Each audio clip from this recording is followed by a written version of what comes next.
اعوذ باللہ من الشیطان الرجیم، بسم اللہ الرحمن الرحیم۔ ناظرین السلام علیکم۔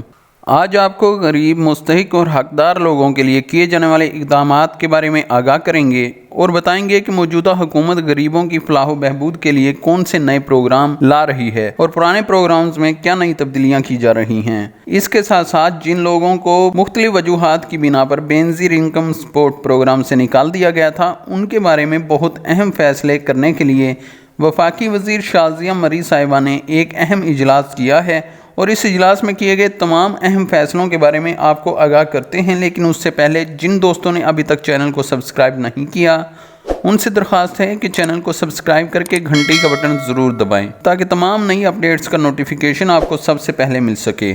ناظرین، ہمارا مقصد آپ لوگوں کی مکمل اور درست رہنمائی کرنا ہے تاکہ آپ اپنے سوالوں کے جواب اور مسائل کا حل جاننے کے ساتھ ساتھ حکومت کی جانب سے جاری کردہ پروگرام سے مکمل طور پر مستفید ہو سکیں۔